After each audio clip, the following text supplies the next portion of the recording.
رب اشرح لي صدري ويسر لي امري واحلل عقدة من لساني يفقهوا قولي. اللهم ربنا الهمنا رشدنا واعذنا من شرور انفسنا. اللهم ارحمنا بالقرآن العظيم. اللهم اجعله لنا اماما ونورا وهدى ورحمة.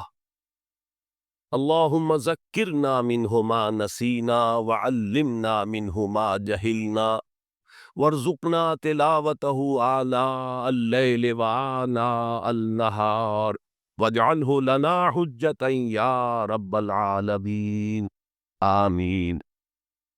اب 15ویں صدی میں ہم ہیں۔ اب ایک بات میں کہہ رہا ہوں اور وہ میری ذاتی رائے ہے، گمان اندازہ اس میں مجھ سے اختلاف کرنے کا ہر ایک کو حق ہے۔ میرے نزدیک 15ویں صدی ہجری اب مجدد کامل الامام المہدی سلسلہ تجدید خلافت کی آخری کڑی کے ظہور کا وقت ہے۔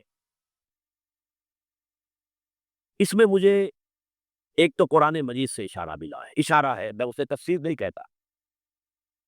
میرے نزدیک قرآن مجید میں چند آیتیں سورہ مدثر کی اور چند آیتیں سورہ انشقاق کی بڑی عجیب ہے۔ سورہ مدثر کی آیات میں حضور کی آمد کا نقشہ کھینچا گیا ہے، کلا والقمر واللیل اذ ادبر والصبح اذا اسفر انہا لإحدى الکبر نذیرا للبشر لمن شاء منکم ان یتقدم او یتأخر۔ نہیں، قسم ہے چاند کی، کلا والقمر واللیل اذ ادبر، اور رات کی جبکہ وہ پیٹھ موڑ لے جانے لگے اور صبح کی جبکہ وہ روشن ہو جائے۔ حضور سے پہلے 600 برس ایسے گزرے ہیں دنیا میں کہ نبوت کا سورج نہیں تھا، بس چاند جیسے مستعار روشنی چاند کی ہوتی ہے، تو سابقہ انبیاء کی مستعار روشنی تو کوئی دنیا میں تھی، دھندلی دھندلی جیسی چاند کی ہوتی ہے، لیکن وہ سورج نہیں تھا۔ لیکن اب وہ رات ختم ہو رہی ہے، واللیل اذ ادبر، جا رہی ہے محمد صلی اللہ علیہ وسلم کا سورج، یہ شمس نبوت و رسالت طلوع ہو گیا۔ والصبح اذا اسفر انہا لإحدى الکبر، بہت بڑی باتوں میں سے ایک بات ہے جو ہوئی ہے، وہ معمولی واقعہ نہیں ہے، احدى الکبر، یہ تاریخ انسانی کے عظیم ترین واقعات میں سے ہے، بے شک محمدی نذیرا للبشر، پوری نوع انسانی کے لیے نذیر بن کر آئے۔ یہ تو ہے حضور کا معاملہ، لیکن اب جو معاملہ ہونا ہے دوبارہ، اس لیے کہ خلافت علی منہاج النبوت دوبارہ اب قائم ہوگی انشاءاللہ۔ حضور کے بعد میں آپ کو بتا چکا ہوں، خلافت راشدہ ختم ہونے کے بعد سے زوال زوال زوال زوال زوال زوال زوال زوال زوال، تھوڑا سا 2.5 سال کا 2 سال کا وقفہ آیا ہے حضرت عمر بن عبدالعزیز کا، ورنہ زوال زوال زوال زوال زوال۔ اگرچہ اس زوال کو 1000 سال لگے ہیں، یہ عمارت جو محمد نے بنائی تھی ایک دن میں نہیں گر گئی صلی اللہ علیہ وسلم۔ کھنڈر بتا رہے ہیں عمارت عظیم تھی، 1000 سال کے بعد پھر یورپ کے سیلاب نے آ کر اس کو گرایا ہے اور ختم کیا ہے، ورنہ 1000 سال تک سطوت و شوکت کے ساتھ امت مسلمہ تو موجود رہی ہے، جہاں اسلام جو ہے وہ حکومت کی سطح پر موجود نہیں تھا۔ بہرحال اب جو اس کا دور آیا ہے، دوبارہ خلافت علی منہاج النبوہ کا دور، اس کا نقشہ سورہ انشقاق میں کھینچا گیا ہے۔ فلا اقسم بالشفق، اب دیکھیے سورج غروب ہو گیا، حضور کی بعثت کے وقت وہ سورج رسالت طلوع ہوا تھا، اب وہ سورج غروب ہو چکا ہے۔ سورج کے غروب ہونے کے بعد صرف روشنی رہ جاتی ہے شفق کی، سرخ سی، بس وہی باقی رہ گئی، اور باقی کیا رہ گیا؟ بدا الاسلام غریبا ویسعود کما بدا فطوبی للغرباء، فلا اقسم بالشفق واللیل وما وسق، رات کی سی تاریکی ہے اور جو کچھ اس نے اپنے اندر جمع کر لیا ہے، والقمر اذا اتسق، اور قسم ہے چاند کی جب کہ وہ بھر جائے، پورا بھرتا ہے کتنے دنوں میں؟ 14 دن میں۔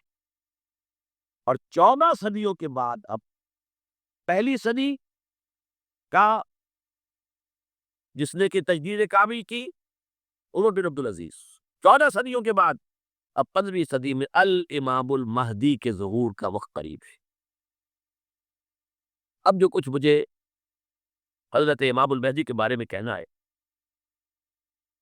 دوبارہ اپنی بات دہرا رہا ہوں، یہ میرا ذاتی گمان ہے، اختلاف کیا جا سکتا ہے، میرا گمان یہ ہے کہ یہ اب جو مجدد آئیں گے وہ حضرت مہدی ہوں گے۔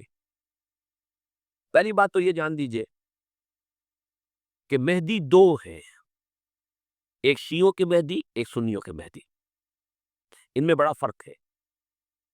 شیعہ حضرات مہدی کو مانتے ہیں، وہ ان کے 12ویں امام ہیں۔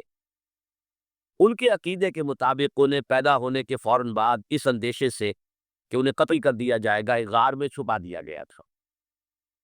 تقریباً 1200 برس سے وہ اس غار کے اندر ہیں، وہ روپوش ہیں، چھپے ہوئے ہیں، اسی لیے انہیں امام غائب کہا جاتا ہے۔ اور اب ان کا انتظار ہو رہا ہے، اس لیے انہیں امام منتظر بھی کہا جاتا ہے۔ اس لیے شیعوں کے دارالعلوم جو ہوتے ہیں، دارالعلوم المنتظر، وہ اس لیے کہ ان کا انتظار کیا جا رہا ہے۔ تو یہ ہے، اب وہ ان کا خیال ہے کہ آخری دور میں، آخری زمانے میں وہ ظاہر ہو جائیں گے، غار سے نکل آئیں گے۔ دیکھیے، میں اس عقیدے کو اس بنا پر رد نہیں کرتا کہ یہ ناممکن ہے کہ کیسے کوئی شخص جو ہے 1200 برس تک کسی غار کے اندر زندہ رہ سکتا ہے۔ نہیں، میں سمجھتا ہوں ممکن ہے۔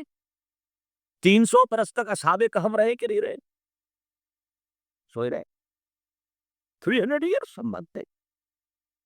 حضرت عیسیٰ اسی حیات عرضی کے ساتھ 2000 سال سے موجود ہیں آسمان پہ کہ نہیں؟ آپ کو معلوم ہے حضرت عزیر 100 برس تک مرنے کے بعد دوبارہ زندہ کر دیے گئے۔ فَأَمَاتَهُ اللَّهُ مِئَةَ عَامٍ ثُمَّ بَعَثَهُ۔ تو ناممکنات میں سے کوئی سوال پیدا نہیں ہوتا۔ لیکن یہ کہ آیا کوئی امامت معصومہ کا تصور قرآن اور حدیث سے ہمیں ملتا ہے؟ پھر یہ کیا یہ موروثی امامت کہ حضرت علی کی نسل جو حضرت فاطمہ سے چلی ہے اسی میں یہ امامت ہوگی؟ اس کے لیے ہمارے پاس کوئی دلیل نہیں ہے، ہم اس کو تسلیم نہیں کرتے۔ ہم تو سمجھتے ہیں کہ معصومیت ختم ہو گئی محمد الرسول اللہ صلی اللہ علیہ وسلم پر، خاتم المعصومین ہے محمد الرسول اللہ۔ اب ان کے بعد تو اجتہاد ہے اور خلافت ہے، عام معاملات میں اجتہاد ہوگا، نظام خلافت کا ہوگا۔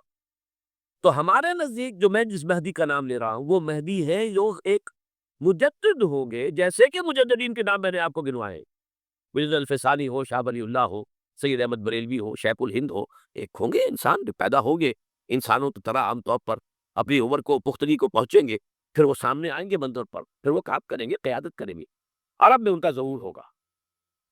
دوسری بات یہ نوٹ کر لیجئے حضرت مہدی کے بارے میں، ہمارے ہاں احادیث کے جو مجموعے ہیں، وہ جو ٹاپ کے 2 مجموعے ہیں، ان میں کہیں حضرت مہدی کا ذکر نہیں ہے، نہ صحیح بخاری میں نہ صحیح مسلم میں۔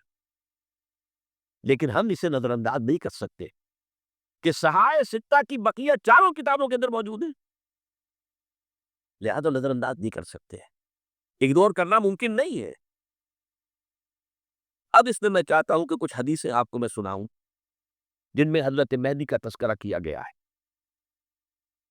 پہلی ہے وعن عبداللہ ابن مسعود قال قال رسول اللہ صلی اللہ علیہ وسلم، حضرت عبداللہ ابن مسعود سے روایت ہے، وہ فرماتے ہیں کہ حضور نے ارشاد فرمایا لا تذهب الدنیا حتی یملک العرب رجل من اہل بیتی، یہ دنیا ختم نہیں ہوگی جب تک کہ عرب پر میرے اہل بیت میں سے ایک شخص کی حکومت قائم نہ ہو۔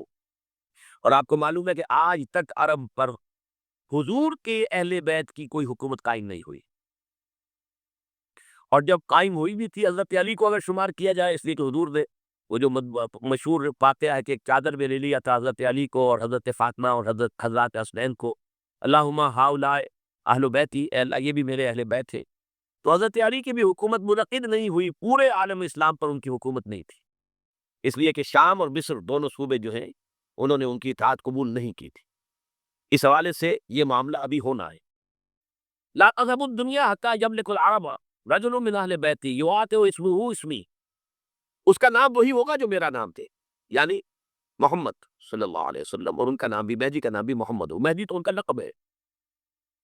یہ ترمذی میں بھی ہے، ابو داؤد میں بھی ہے، سنن ابی داؤد، جامع ترمذی، بلکہ ابو داؤد میں ایک اور روایت ہے، اعلیٰ حضور نے فرمایا لو لم یبقى من الدنیا الا یوم، اگر دنیا کی زندگی میں سے کچھ بھی نہ بچے سوائے ایک دن کے، لطول اللہ تعالی ذلک الیوم، تو اللہ تعالیٰ اس دن کو لمبا کر دے گا، حتی یبعث فیہ رجلا منی، یہاں تک کہ میرے خاندان میں سے ایک شخص کو اٹھائے گا، من اہل بیتی، میرے اہل بیت میں سے، یواطئ اسمہ اسمی و اسم ابی ہے اسم ابی، جس کا نام میرے نام پر ہوگا، جس کی والد کا نام میرے والد کے نام پر ہوگا، محمد ابن عبداللہ ان کا نام ہوگا، اور وہ یملأ الارض قسطا وعدلا کما ملئت ظلما وجورا، وہ سرزمین عرب کو عدل اور انصاف سے اسی طرح بھر دیں گے جیسے کہ وہ ظلم اور زیادتی سے بھر چکی ہوگی۔ دوسری روایت ہے حضرت ابو سعید خدری رضی اللہ تعالیٰ عنہ سے، حضور نے فرمایا المہدی منی اجل الجبہۃ اقن الانف یملأ الارض قسطا وعدلا کما مرئ ظلما وجورا یملک 7 سنین رواہ داود، کہ مہدی مجھ میں سے ہوں گے بڑی روشن پیشانی والے اور بڑی کھڑی ناک والے، وہ زمین کو بھر دیں گے انصاف سے اور عدل سے جیسے کہ وہ ظلم سے بھری ہوئی ہوگی، اور وہ 7 برس تک حکومت کرے گے۔ عرب میں خالص خلافت اللہ بن ہادی النبوہ کا نظام حضرت مہدی کے ہاتھوں قائم ہوگا اور 7 برس تک قائم رہے گا عرب کے اندر۔ اس کا اگلا مرحلہ میں بعد میں بیان کروں گا۔ تیسری روایت، اور اس کو میں اس لیے خاص طور پر سنا رہا ہوں کہ اس میں وہی الفاظ آئے ہیں جو میں نے ابتدا میں حدیث آپ کو سنائی تھی، اس کے الفاظ سے۔ عن ابی سعید قال ذکر رسول اللہ صلی اللہ علیہ وسلم بلاء یصیب هذه الامہ حتی لا یجد الرجل ملجا یلجا الیہ من الذل۔ حضور نے ذکر فرمایا کہ ایک دور ایسا آئے گا انتہائی ابتلا اور آزمائش اور مصائب کا کہ کسی شخص کو کوئی سر چھپانے کی جگہ نہیں ملے گی اس ظلم سے اپنے آپ کو بچانے کے لیے۔ فَيَبْعَثُ اللَّهُ رَجُلًا مِنْ عِتْمَتِي وَأَهْلِ بَيْتِي، تو پھر اللہ میرے خاندان میں سے، میرے اہل بیت میں سے اٹھائے گا اس شخص کو، فَيَمْلَأُ بِهِ الْأَرْضَ قِسْطًا وَعَدْلًا، اور اس کے ذریعے سے اللہ تعالیٰ زمین کو عدل و قسط سے بھر دے گا۔ يَرْضَى عَنْهُ سَاكِنُ السَّمَاءِ، یہ وہی الفاظ آ گئے اب۔ اس سے پھر راضی ہو جائیں گے آسمانوں میں رہنے والے بھی، بساکن الارض، اور زمین میں رہنے والے بھی۔ لا تدع السماء من قدرها شيئا الا ثبت، آسمان اپنا ایک قطرہ بھی نہیں روکے گا مگر یہ کہ اس کو زمین کے اوپر نثار کر دے گا، بارش کی شکل میں گرا دے گا۔ ولا تدع الارض من نباتها شيئا الا اخرجت، اور زمین اپنی پیداوار میں سے کوئی شے نہیں چھپائے گی، نہیں روکے گی مگر خود کو ظاہر کر دے گی۔ یا یہ کہ دنیا میں اقتدار کہ کسی مسند پر انسان بیٹھا ہے، یا یہ کہ کوئی اس کے ہاتھ میں اختیار نہیں، یہ تمام جو حالات انسان پر طاری ہوتے ہیں، ان کے جواب میں جو طرز عمل فکری اعتبار سے اور عملاً انسان اختیار کرتا ہے، اس کے 4 درجے۔ پہلا درجہ ہے انتہائی گمراہی، ضل ضلالا بعیدا۔ وہ کیا ہے؟ اگر عزت ہوئی، نعمتیں ملی، فلاں دیوی یا دیوتا کی نگاہ کرم ہے، اس کی کرپا سے یہ ہو گیا۔ اور اگر کوئی تکلیف آ گئی، مصیبت آ گئی، معلوم ہوتا ہے کہ فلاں دیوی یا دیوتا ہم سے ناراض ہو گیا، یہ کالی دیوی کی طرف سے کوئی مصیبت آ گئی ہے، یا یہ کہ یہ لکشمی دیوی کی نگاہ کرم ہے کہ ہمیں دولت مل گئی ہے۔ یہ تو ہے شرک۔ شرک ہونے کے اعتبار سے یہ ہے ضل ضلالا بعیدا، انتہائی پستی۔ اس پستی سے اوپر آئیں گے تو توحید کی پہلی منزل ہے۔ عزت دی اللہ نے دی، اگر کوئی تنگی آ گئی، فقر، تکلیف، کوئی ذلت، رسوائی، یہ بھی اللہ کی طرف سے۔ ایک اعتبار سے تو انسان ہدایت پر آ گیا، بڑی گہرائی تھی اس گندگی کی اور اس خباثت کی جو شرک جس کا نام ہے، اس سے انسان نکل آیا نجاست سے۔ توحید تو ہے لیکن ابھی اس میں اس کی گمراہی کا ایک ایلیمنٹ شامل ہے، اور یہ گمراہی سے جب تک آگے نہیں آئے گا، اوپر نہیں ابھرے گا، اس کا طرز عمل کیا ہوگا کہ ذرا کچھ مل گیا، عزت مل گئی، پھولے نہیں سما رہے، اب زمین پر قدم نہیں ٹک رہے، گردن اکڑ رہی، کہیں محرومی ہو گئی، کوئی تکلیف آ گئی، کوئی مشقت، فقر آ گیا، اب بجھ کر رہ گئے۔ ان دونوں کیفیات میں انسان کا پینڈولم جو ہے وہ ایکسٹریم ہو جائے گا۔ یہ کب ہوگا؟ جب کہ انسان یہ سمجھتا ہے کہ اس دنیا میں جو دولت مل گئی یا عزت مل گئی تو یہ گویا کہ بڑی کوئی قابل فخر شے ہے، اور اگر یہاں پر کوئی تکلیف آ گئی، کوئی مصیبت آ گئی، فقر و فاقہ آ گیا تو یہ گویا کہ بہت ہی اہانت آمیز شے ہے۔ اگر یہ انسان سمجھے گا تو طرز عمل وہ نکلے گا نتیجے کے طور پر جو میں بیان کر چکا ہوں، یہ گمراہی ہے۔ اس گمراہی سے نکلیں گے تو آپ کس مقام پر آئے؟ دوسری منزل ہدایت کی کیا ہے؟ نہ یہ عزت ہے نہ یہ ذلت ہے، دونوں حیثیتیں برابر ہیں کہ یہ امتحان ہے۔ اسی لیے ان دونوں آیتوں میں ایک لفظ قدر مشترک ہے، اذا مبتلاہ فاما الانسان اذا مبتلاہ ربہ فاکرمہ ونعمہ۔ یہ بھی ایک ابتلا ہے، آزما رہا ہے اللہ، کبھی وہ دے کر آزماتا ہے، کبھی چھین کر آزماتا ہے، کبھی فقر و فاقہ سے آزماتا ہے، کبھی وہ کثرت دولت اور کثرت مال سے آزماتا ہے، کبھی وہ صحت دے کر آزماتا ہے کہ یہ قوت اور توانائی اور صحت جو میں نے دی ہے یہ اس سے کیا کرتا ہے، کبھی وہ مرض کے ذریعے سے آزماتا ہے کہ صبر کرتا ہے کہ نہیں کرتا۔ ہمارے لیے شکوہ اور شکایت تو اس کی زبان پر نہیں آ جاتی، نالا و سیول تو نہیں آ جاتا، تکلیف جھیلتا کہ نہیں جھیلتا، اس میں تحمل ہے کہ نہیں ہے، تو صبر کرتا ہے یا شکر کرتا ہے۔ یہ دونوں کیفیات در حقیقت اس اعتبار سے مساوی ہے، یہ بھی امتحان، یہ بھی امتحان۔ یہ حقیقت جب سامنے ہوگی، اب وہ پینڈولم جو ہے وہ بہت کم ہو جائے گا. یعنی انسان میں طبعی طور پر تو ایک اثر ہوتا ہے غیر اختیاری. کسی چیوٹی نے کاٹا آپ کے پاؤں پر، آپ اپنا پاؤں ہٹا لیں گے، اس میں کوئی ارادہ نہیں، یہ ریفلیکس ایکشن ہے غیر اختیاری سے. اس حد تک تو انسان ضرور متاثر ہوتا ہے، اس سے تو کوئی انسان جو ہے وہ بلندر نہیں ہو سکتا. حضرت ابراہیم رضی اللہ تعالیٰ عنہ حضور کے وہ نومولود فرزند انتقال جب ہو رہا تھا، آپ کی آنکھوں میں آنسو آ گئے. اب یہ طبعی اثر ہے، ایک فعل ہے، انفعالی کیفیت ہے جو بالکل طبعی ہے، لیکن یہ نہیں کہ اس کی وجہ سے انسان کی زبان پر کوئی شکوہ آ جائے، کوئی شکایت آ جائے، یہ نہیں ہوگا. یہ ایمان کے منافی ہے. اسی طریقے سے اگر کوئی خوشی ہوئی ہے تو چہرے کے اوپر ایک نکھار آ جائے گا، تبسم آ جائے گا، اس سے زائد کئی. اس حد تک تو یوں سمجھیے کہ انسان کا طبعی تقاضا. اس سے زیادہ یہ پینڈولم اگر سوئنگ کر رہا ہے تو گویا کہ اس حقیقت سے انسان محجوب ہے کہ یہ بھی امتحان ہے، یہ بھی امتحان، جو ہم سورہ حدید میں پڑھ چکے ہیں. ما اصاب من مصیبت فی الارض ولا فی انفسکم الا فی کتاب من قبل ان نبراها ان ذلک علی اللہ یسیر لکی لا تعصوا علی ما فاتکم ولا تفرحوا بما آتاکم. اللہ تمہیں کچھ دے تو اتراؤ مت، اللہ تم سے کچھ چھین لے تو اس کے اوپر افسوس مت کرو. یہ نتیجہ ایمان کا نکلنا چاہیے. اگر تمہیں ایمان ہے اللہ پر، اگر تمہیں یقین ہے کہ جو کچھ ہوا ہے اللہ کے اذن کے بغیر نہیں ہوا، اگر تمہیں یقین ہے کہ اللہ نے جو میرے لیے طے کیا ہے اس پہ میرے لیے خیر ہی ہے، چاہے فی الحال فی الوقت فوری طور پر مجھے ناگوار محسوس ہو رہی ہے بات، لیکن یقیناً میرے لیے اس میں خیر ہے میرے رب کی طرف سے. کہ ہر تساقی اما ریخ عین الطافس. ہم تو شارٹ سائٹڈ ہیں، ہم دیکھ نہیں سکتے کسی شے کو، ہم اس کے ظاہر کو دیکھ کر گھبرا اٹھتے ہیں کہ یہ تو تکلیف آ رہی، کیا پتا اسی کے پردے میں اللہ کی رحمت آ رہی. میں نے وہ رئیس امروہوی کے اشعار آپ کو کئی دفعہ سنائے ہیں. وہ وقت آیا کہ ہم کو قدرت ہماری سعی و عمل کا پھل دے، بتا رہی ہے یہ ظلمت شب کہ صبح نزدیک آ رہی ہے. ابھی ہے کچھ امتحان باقی، فلاکتوں کے نشان باقی، قدم نہ پیچھے ہٹے کہ قسمت ابھی ہمیں آزما رہی ہے. رئیس اہل نظر سے کہہ دو کہ آزمائش سے جی نہ ہارے، جسے سمجھتے ہو آزمائش وہی تو بگڑی بنا رہی ہے. اسی آزمائش سے تو بگڑی بنے گی، اسی سے تو تمہارا خیر جو ہے اجاگر ہوگا، سامنے آئے گا، پتہ چلے گا who's who, what is what. ابو بکر میں کتنا یقین اور ایمان تھا، یہ کیسے معلوم ہوگا؟ کیسے معلوم ہوگا کہ بلال میں کتنا سہار، کتنا تحمل تھا، کتنا صبر تھا، اگر وہ مصیبت ان پر نہ آتی کہ جو امیہ ابن خلف کے حق ان پر قیامت ٹوٹ رہی تھی. تو یہ ساری چیزیں جو ہے ما اصاب من مصیبت فی الارض ولا فی انفسکم الا فی کتاب من قبل ان نبرأ ان ذلک علی اللہ یسیر لکی لا تعصوا علی ما فاتکم ولا تفرحوا بما آتاکم واللہ لا یحب کل مختال فخور.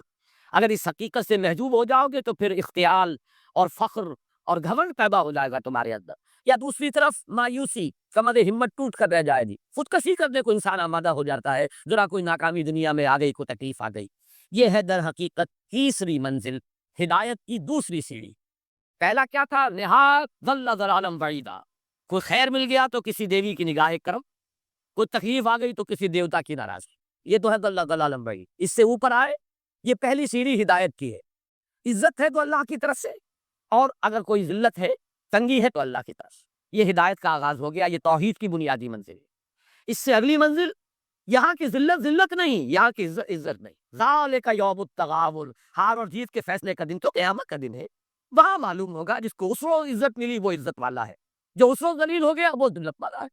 یہ تو امتحان ہے، دار الامتحان ہے. خلق الموت والحیات لیبلوکم ایکم احسن عملا. تو دار الامتحان ہے، امتحان ہونے کے ناطے دونوں برابر ہیں. اس سے اوپر ہے ایک چوتھی منزل، ہدایت کی تیسری منزل. وہ کیا ہے؟ عام طور پر انسان یہ سمجھتا ہے کہ یہ جو آزمائش ہے، تنگی کی اور فقر و فاقہ کی، یہ سختر آزمائش ہے، اور نعمتوں کی بارش ہو تو یہ آسان آزمائش. یہ بھی ابھی گمراہی کا ایک پرت جو ہے اس کی باقی ہے. ابھی ہدایت کا جو کامل جو ہوگا انکشاف، وہ کب ہوگا؟ جب انسان اس حقیقت کو جان لے کہ جہاں وسعت ہو، دس از دی وے آف ہوپ. یہ امت قرآن سے اپنا تعلق توڑ بیٹھو. اور نمبر دو ہے وہی سرمایہ داری بندہ مومن کا دین. یہ بھی سرمایہ پرست بن چکا ہے، دولت کا پجاری بن چکا ہے. یہ میرے لیے رے آف ہوپ ہے.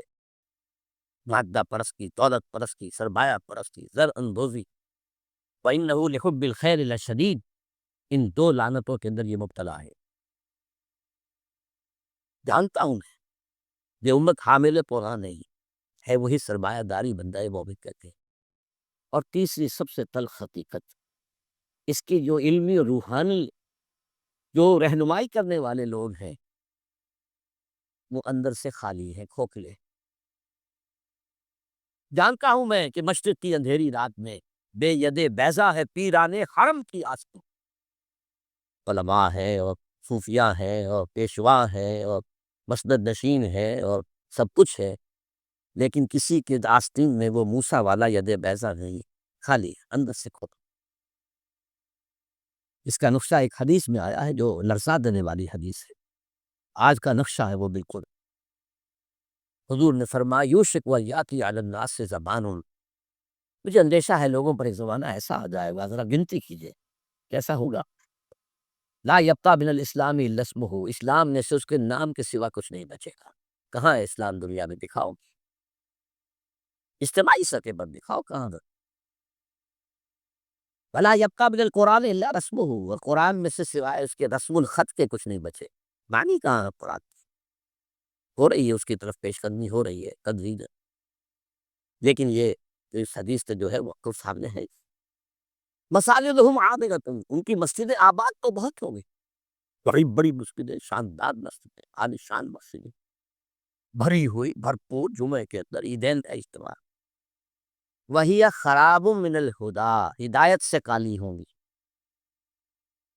ایک رسم پرستی ہو رہی ہوگی، ریچولزم ہو رہی ہوگی، رہ گئی رسم اذاں روح بلالی نہ رہی، رہ گئے فلسفہ رہ گیا، تلقین رسالی نہ رہی، اور آخری بات علماءہم شر من تحت عظیم السماء، ان کے علماء آسمان کی چھت کے نیچے کی بدترین مخلوق ہوں گے۔ من عندہم تخرج الفتنۃ وفیہم تعود، ان کے اندر سے فتنے برآمد ہوتے رہیں گے، فلاں کافر، فلاں یہ، فلاں وہ، اور فتنے ان کے اندر ہی جو ہے داخل ہوتے رہیں گے دوبارہ۔ یہ حدیث ہے۔ بہرحال یہ صورت تو ہے، لیکن ابلیس عجیب بات کہتا ہے، وہ بچاتا ہے وہ سمجھ لیں، وہ فلسفے کا بڑا ایک گہرا مسئلہ ہے۔ اصل حاصل کے تقاضاؤں سے ہے، لیکن یہ خوف ہو نہ جائے آشکارا شر پیغمبر کہیں۔ مجھے مسلمانوں سے اتنا خوف نہیں ہے کہ یہ دوبارہ شر پیغمبر کو لے آئیں گے، اصل حاضر کے تقاضاؤں سے خوف ہے۔ یہ کیا بات نہیں ہے، آپ نے کبھی سوچا بھی نہ ہوگا شاید۔ دیکھیے یہ ایک فلسفہ ہے، ہیگل کا ہے، پھر اسی پر مارکس کا فلسفہ آیا ہے، میٹیریلزم، ڈائلیکٹیکل میٹرکس۔ وہ فلسفہ کیا ہے؟ دنیا میں ایک سلسلہ چل رہا ہے، تصادم اور ارتقاء۔ ایک نظریہ سامنے آیا، اس سے انسان نے ٹرائی کیا، اس کی خرابیاں ظاہر ہوئیں، تو اسی کی کوکھ سے اس کا ایک اینٹی تھیسس وجود میں آ گیا۔ اب دونوں میں ٹکراؤ ہوا، ان دونوں کے ٹکراؤ سے ایک نئی چیز، تیسری چیز ڈیولپ ہو گئی، جو پہلے سے بہرحال بہتر رہتی۔ اب جو یہ نئی چیز بنی یہ خود تھیسس بن جاتا ہے، کیونکہ یہ بھی آسمانی ہدایت پر مبنی نہیں ہے، اندھے بہرے مادے کا سفر ہے جو جاری ہے، مکمل تو نہیں ہوتا، ہاں مقامی تو نہیں ہوتا، اس میں جو ڈیفیشنسی ہے وہ پھر اپنا ایک ریئیکشن پیدا کرتی ہے، پھر وہ تھیسس پھر اینٹی تھیسس کو جنم دیتا ہے، پھر ان میں ٹکراؤ ہوتا ہے، پھر آگے بڑھتا ہے قدم۔ یہ ہے جس کو کہتے ہیں ڈائلیکٹیکل میٹیریلزم۔ یہ تاریخ چل رہی ہے، اس اعتبار سے اس میں کوئی شک نہیں کہ جہاں ایک طرف وہ خیر و شر کا معاملہ چل رہا ہے، وہیں پر بھی اسی پروسیس کے دوران یہ جو ڈائلیکٹیکل پروسیس ہے یہ بھی آگے بڑھ رہا ہے، نو انسانی بحثیت مجموعی شر سے خیر کی طرف آ رہی ہے۔ اب اس کی مثال دے لیجیے، پہلے دنیا میں بادشاہت تھی، جاگیرداری تھی، انسان مجبور، کسان، غریب، پسا ہوا، رد عمل پیدا ہوا، جمہوریت آئی، یقیناً بہتر بات ہے، لوگوں کو حقوق حاصل ہوئے، لوگوں کو عزت نفس حاصل ہوئی، اب بھی انسان ہے، یہ بھی انسان تھے، بادشاہ یہ کیسے پر حکومت کر رہے ہیں؟ اب اس کے اندر کیپٹلزم پیدا ہو گیا، نتیجہ کیا نکلا؟ پہلے بادشاہ سر پر سوار تھا، اب سرمایہ دار سوار ہو گئے، پہلے جاگیردار سوار تھا، اب کارخانے دار سوار ہو گئے، رست از یک بند کا افتاد در بندے دیگر، آسمان سے گرے کھجور میں اٹک گئے، پھر رد عمل ہوا، پھر کمیونزم برعمل ہوا، اسی کی کوکھ سے کیپٹلزم کا رد عمل کمیونزم تھا۔ اب یہ شکل ہے کہ جو چل رہی ہے وہ کمیونزم مر گیا ہے، اب انسان ایک دو راہے پر کھڑا، اب آگے کہاں جائے گا؟ یہ ڈائلیکٹیکل پروسیس کہاں جائے گا؟ مغربی دنیا سمجھ رہی ہے کہ ہمارا نظام ہی بس جیت گیا ہمیشہ کے لیے، ہمارا جو سیکولر لبرل اور عوامی حاکمیت پر مبنی جمہوریت کا نظام، اور ہمارا جو پرائیویٹ اونرشپ اور انٹرسٹ اور بینکنگ پر مبنی ہمارا معاشی نظام، بس یہی بہترین ہے، جیت گئے۔ اب یہ فائنل جیت، اینڈ آف ہسٹری، فوکویاما نے کتاب لکھی، اب انسان اپنے آخری حد کو،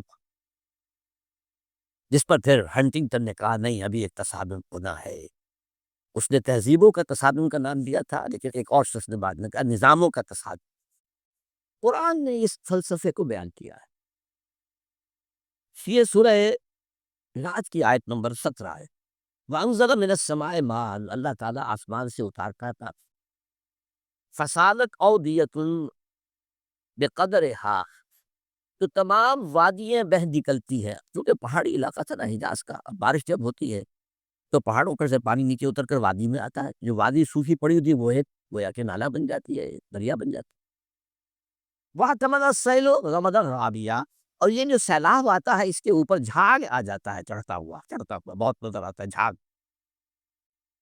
وَمِمَّا يُوقِدُونَ عَلَيْهِ فِي النَّارِ ابْتِغَاءَ حِلْيَةٍ أَوْ مَتَاعٍ زَبَدٍ مِثْلُهُ، اور یہ جو دھاتوں کو تپایا جاتا ہے آگ پر، سونا چاندی میں، تاکہ زیور بنائیں، کچھ اور چیزیں بنائیں، اس میں بھی جو میل ہے وہ اوپر آ جاتا ہے، میل اوپر آ کر اور وہ ایک جھاگ کی شکل اختیار کر لیتا ہے۔ کذالک یضرب اللہ الحق والباطل، اسی طریقے سے حق اور باطل کے درمیان تصادم ہوتا ہے۔ فاما الزبد فیذهب جفاء، تو جو اوپر کا جھاگ جگاڑ ہوتا ہے وہ تو ختم ہو جاتا ہے، سوکھ جاتا ہے۔ واما ما ينفع الناس فيمكث في الارض، جو لوگوں کے لیے بہتر شے ہوتی ہے وہ زمین کے اندر رک جاتی ہے، ٹک جاتی ہے، پانی زمین میں جذب ہو گیا جاب صاحب۔ تو اسی طریقے سے یہ تھیسس اینٹی تھیسس کے ٹکراؤ میں جب سنتھیسس ہوتا ہے تو بہت سا میل کچیل نکل جاتا ہے، ختم ہو جاتا ہے، اور جو انسانیت کے حق میں مفید تر شے ہوتی ہے وہ باقی رہتی ہے۔ یہ عمل جاری ہے، اور اقبال نے اصل میں اسی اعتبار سے کہا ہے کہ اسی عمل کا منطقی نتیجہ یہ ہے کہ اسلام آئے گا۔ ہر کجا بینی جہان رنگ و بو، آنکھ کے از خاکش بیورد آرزو، یا ز نور مصطفیٰ نورا بحاس، یا ہنوز اندر تلاش مصطفیٰ۔ اصل میں یہ جو عمل جاری ہے اور جس کے اندر کے اچھی امیدیں ہیں انسان کی شامل ہے، امیدوں کے چراغ جلتے ہیں کہ انسان کے لیے کوئی بہتر مستقبل آ جائے گا، تو جو کچھ اس میں خیر ہے وہ محمد کا عطا کردہ ہے، اور ابھی یہ محمد کی تلاش میں چل رہا ہے۔ یا سے نور مصطفیٰ اورا بہاخ، یا ہنوز اندر تلاش مصطفیٰ، جائے گا وہیں پر اسی نظام۔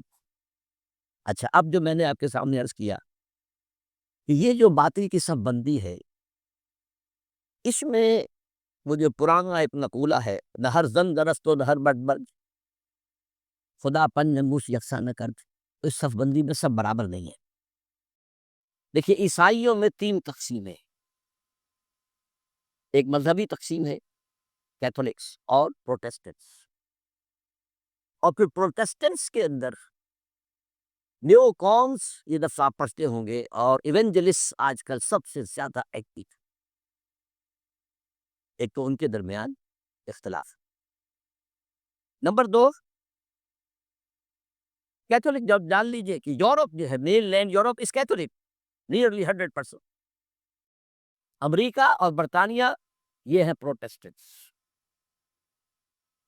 پھر ان کے اندر بھی ایک تقسیم ہے، کچھ لوگ مذہبی ہے، کچھ سیکولر ہے، جنہیں پرواہ نہیں ہے، نہ کیتھولسزم سے پرواہ ہے بحث ہے، نہ پروٹیسٹنٹزم سے، جیسے کہ ہر جگہ ہوتا ہے، ہمارے یہاں بھی ہے، بلکہ ایسے لوگ بھی ہیں جنہیں کو خاص سروکار ہے، کہنے کو وہ شیعہ ہے، وہ شیعہ کیا ہے؟ کچھ بھی نہیں۔ کہنے کو سنی ہے، سنی کیا ہے؟ کچھ بھی نہیں۔ مذہب سے کوئی خاص سروکار ہی نہیں، تو کہاں کی شیعت، کہاں کی سنیت؟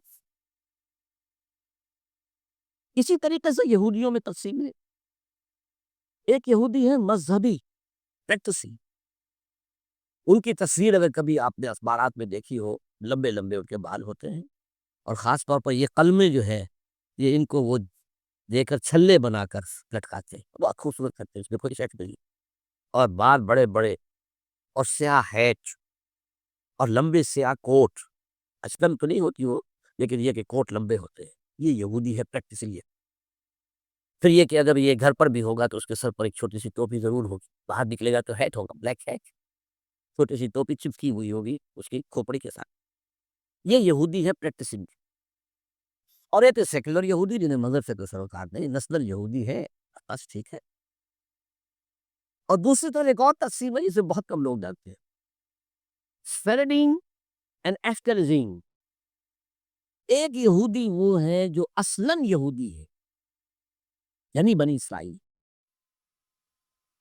ان کی رنگت زیادہ سرخی مائل نہیں ہوتی، بلکہ جیسے ہمارے ہاں گورے آدمی، بس جیسے ہندوستانیوں میں گورے آدمی، ایک ہے سرخ و سفید اور جو ہے یورپ کا، یہ لوگ ہیں اصل یہودی، یہ ایشیائی ہیں، یہودی تو ایشیائی قوم، یورپین قوم تو نہیں، ان کا وطن تو فلسطین تھا۔ ایک ہے یہ سرخ پنگاروں کے طریقے سے سرخ، یہ اصل میں یہودی نسل سے نہیں، یہ اصل میں 7ویں صدی عیسوی میں ایک خاص حکومت تھی جو کہ آج کل کے بحر کیسپیئن کے قریب تھی، ہاجر ایک قوم تھی، اس پر دباؤ پڑ رہا تھا ایک طرف عیسائیوں کی طرف سے کہ عیسائی ہو جاؤ، ایک طرف مسلمانوں کی طرف سے کہ مسلمان ہو جاؤ، اور وہ بادشاہ رہنا چاہتا تھا نیوٹرل۔ وہ جو دو چکی کے دو پارٹوں میں آ گیا تو اس نے ایک فیصلہ کیا، اس نے کچھ عیسائی علماء کو بلایا، کچھ یہودی علماء کو بلایا، اپنے ہاں مناظرہ کرایا، جب مناظرے میں بھی کوئی خاص فیصلہ کوئی بات نہیں ہو سکی، اب اس نے علیحدگی میں بلایا عیسائیوں کو، تمہارے نزدیک عیسائی بہتر ہیں یا یہودی بہتر ہیں، مسلمان بہتر ہیں یا یہودی بہتر ہے؟ ان کا یہودی، مسلمانوں کو بلایا تمہارے نزدیک عیسائی بہتر ہیں یا یہودی، اور یہودی، ٹھیک ہے یہودیت مقبول، کامن فیکٹر ہو گیا۔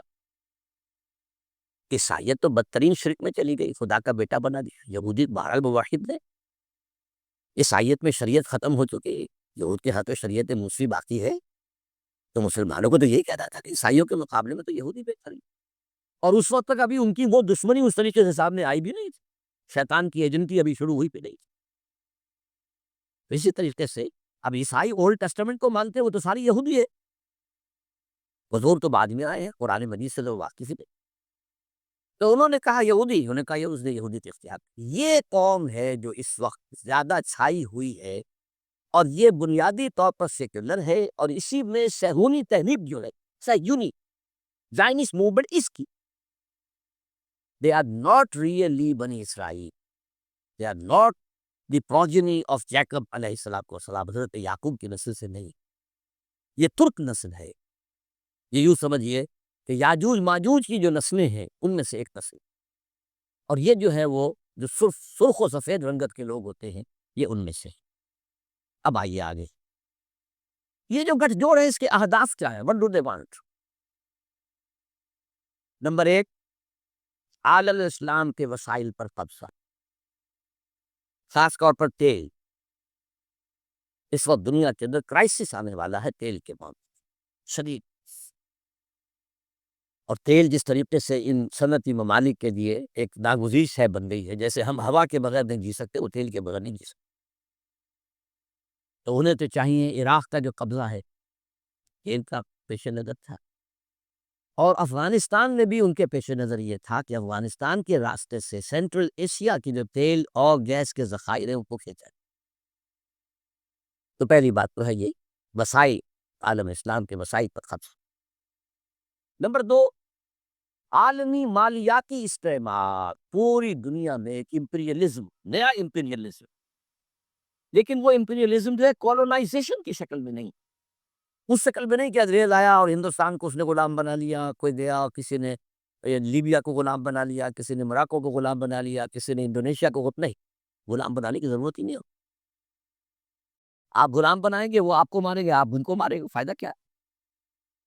ایسا مالیاتی نظام بناؤ کہ یہ سب بن جائیں حیوان، حیوان بن کر کام کرے، مشقت کرے، اس مشقت سے جو حاصل ہو اس کو ہم اپنے بینکنگ کے نظام کے ذریعے سے اس کی کریم کھینچ لیں، کلچر چھوڑ دیں، آخر انہیں بھی تو سسٹین تو کرنا ہے نا، ختم ہو جاتی ہے تو پھر آگے محنت کون کرے گا؟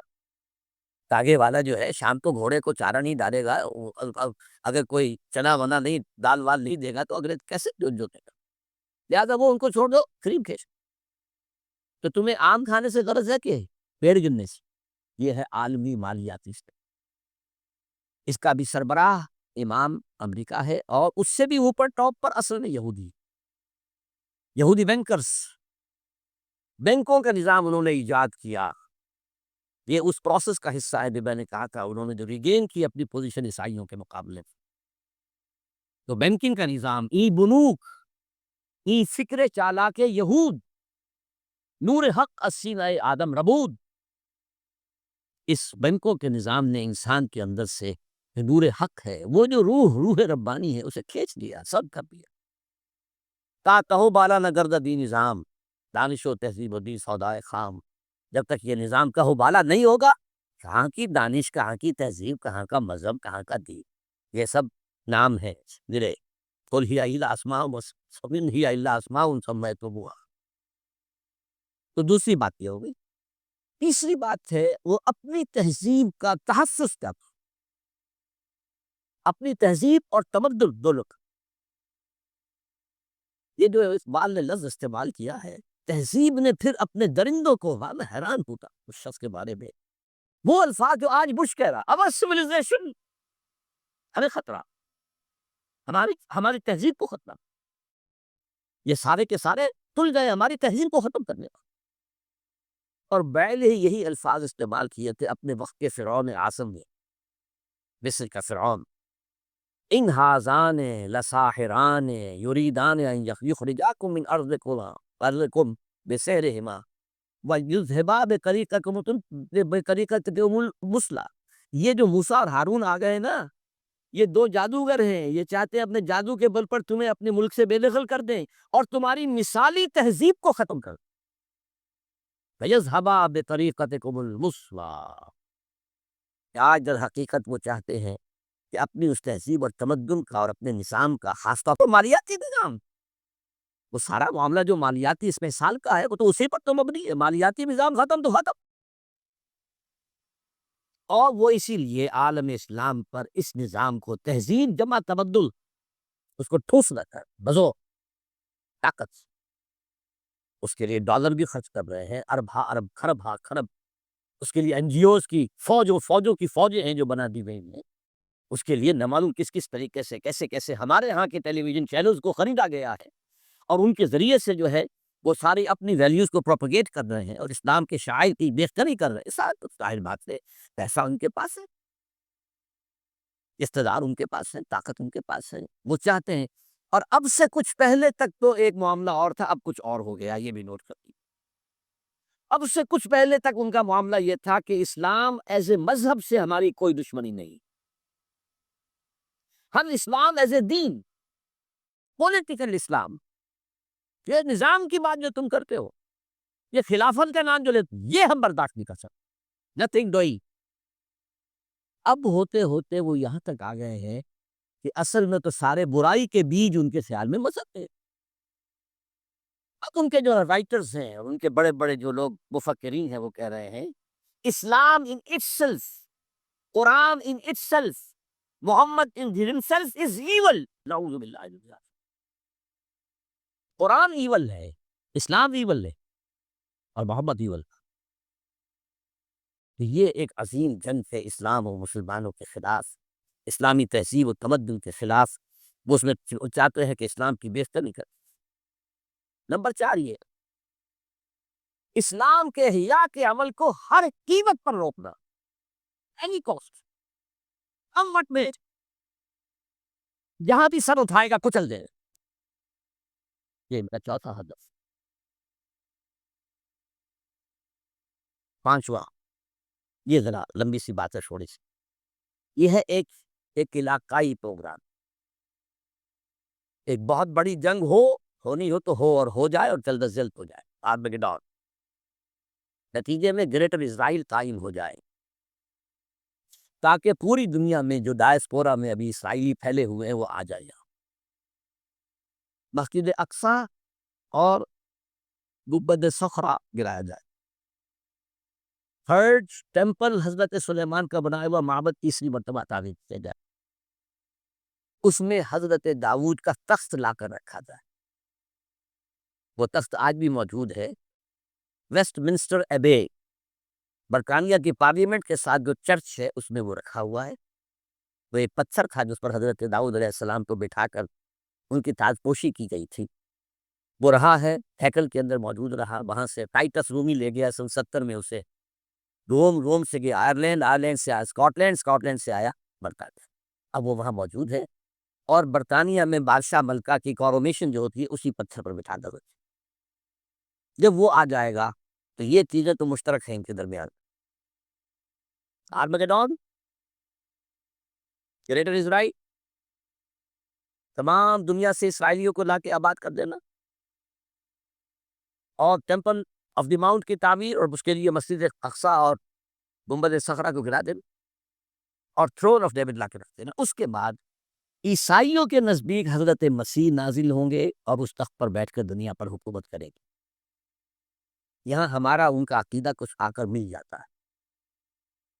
اور اس یہودیوں کے نزدیک ان کا جو مسیحا جس کے وہ منتظر ہیں وہ آئے گا، جس کو ہم کہیں گے دجال، المسیح الدجال، ان کا مسیحا جوتا. وہ آ کر بیٹھے گا اور وہ دنیا پر حکومت کرے. یہ ہیں ان کے اہداف. اب دیکھیے میں تھوڑی تھوڑی تقسیم آپ کو بتا دوں. اس کے بعد کیتھولک یہ چاہتے ہیں کہ فلسطین میں کیتھولک ریاست قائم ہو جائے. یہاں فرق ہے ملنے. یہودی چاہتے ہیں کہ اسرائیلی ریاست قائم ہو جائے. اچھا، کیتھولکس اور یورپینز اتنے زیادہ پرو یہودی نہیں ہیں جتنے کہ پروٹیسٹنٹس اور ایونجلسٹ اور دیوکونز ہیں برطانیہ اور امریکہ. ان میں تھوڑے فرق جو ہے اس اعتبار سے رہتے ہیں. اب یہی وجہ دیکھیے کس قدر زمین و آسمان کا فرق ہوا. عراق کی جنگ کے لیے کوئی بڑا کولیشن نہیں بن سکا. امریکہ ہیڈ ٹو گو الون. زیادہ جگہ برطانیہ نے کچھ تھوڑا سا جو ہے وہ آسٹریلیا وغیرہ نے ساتھ دے دیا، باقی یہ جرمنی، فرانس، اسپین کسی نے ساتھ نہیں دی. اس لیے کہ وہاں کا معاملہ کیا تھا، عراق میں اصل میں دو چیزیں تھی. تیل، اس کا سارا تعلق امریکہ سے تھا، اور نمبر 2 اسرائیل کی پروٹیکشن ہے، جس سے یورپ کے جو عیسائی ہیں انہیں بہت زیادہ دلچسپی نہیں ہے. وہ اس طریقے سے ان کے غلام نہیں ہے بے دام جیسے کہ پروٹیسٹنٹس کو شامل نہیں ہوتے. کیوں؟ سمجھنے کی بات ہے. کیا وجہ؟ یہی وجہ ہے، آپ نے دیکھا جب پہلی جنگ ہوئی تھی خلیجی، جب ختم ہوئی ہے تو جنرل شارٹس جو تھا، شارٹ کرافٹ، اس نے صاف کہہ دیا تھا we fought this war for the defence of Israel. اور اب جیسے ہی اس جنگ کے اندر جیسے ہی فال آف بغداد ہوا، شیرون نے بدماش نے کہہ دیا تھا کہ عنقریب عراق پر ہمارا حملہ ہو. اس سے اندازہ ہو جاتا آپ کو کہ یہ جنگ کیا تھی. کیونکہ اس جنگ کے ہدف یہ دو تھے، لہذا یورپ اس میں نہیں ہے. یہ سمجھنے کی بات ہے کیا ہو رہا ہے، کیوں ہو رہا ہے، کس لیے ہو رہا ہے، فرق کی. افغانستان کا معاملہ اس کے برعکس ہے. وہاں اسلام نے سر ابھارا تھا، اسے ترس کرنا یہ سب کے نزدیک متفقان ہے. تاریخ انسانی کی عظیم ترین کولیشن بنی، عظیم ترین. اس کے لیے اپنے ہاں کی رائے عامہ کو ہموار کرنے کے لیے اپنے ٹوئن ٹاورز خود گرائے بدماشوں نے، تاکہ غیظ اور غضب پیدا ہو جائے امریکی قوم کے اندر، اور وہ ہر طرح کی ہماری دولت جو ہے سینکشن کرنے کو تیار ہو جائے جنگ کے لیے. دیسی کٹرز آ گئے، سب کچھ آ گئے. اب وہاں آ کر پنجے گاڑ دیے گئے، اور وہاں آپ کو معلوم ہے نیٹو کی فوجی بیٹھی ہوئی ہے. امریکہ کم ہے، نیٹو زیادہ ہے. اس لیے کہ میں یہ سمجھتا ہوں کہ ان کے علم میں احادیث نبویہ ہیں، یہ جاہل نہیں ہے. ایک حدیث یہ ہے کہ جب آخری مقابلہ ہوگا، حضرت عیسیٰ اور ان کے ساتھ اہل ایمان شامل ہوں گے اور یہودیوں کے مابین، تو کوئی درخت، کوئی پتھر یہودی کو پناہ نہیں دے گا، بلکہ کہے گا اے مسلمان، اے بھائی، یہ یہودی میرے پیچھے چھپا ہوا ہے، اس کو آ کے قتل کر دو. سوائے غرقد کے ایک درخت ہے، وہ یہودیوں کا ہمدرد ہے. اور اب غرقد ہی سب سے بڑے پیمانے پر اسرائیل میں کاشت کیا گیا. نمبر 2 یہ حدیث ہے کہ خراسان کے علاقے سے فوجی آئیں گی جو دجال کا مقابلہ کریں گی حضرت مسیح علیہ السلام کے ساتھ ہوگا، اور وہ سیاہ جھنڈے لے کر آئیں گی اور ان کا رخ کوئی موڑ نہیں سکے گا. لہذا یہ خراسان یہ وہ سمجھتے ہیں کہ یہیں سے سارا اندیشہ جو ہے اسلام کے احیاء کا وہ موجود ہے۔ اس اعتبار سے افغانستان میں ان کی جنگ کا ہدف کچھ اور ہے، عراق میں ان کی جنگ کا ہدف کچھ اور ہے، ان کے مابین اتفاق بھی ہے، اختلاف بھی ہے، تھوڑا تھوڑا درمیان کے اندر پالیسیز کا اختلاف بھی ہے، لیکن بحیثیت مجموعی جو ہے ان کے اندر اتفاق رائے موجود ہے، اور یہ ہے بٹوین دی لائنز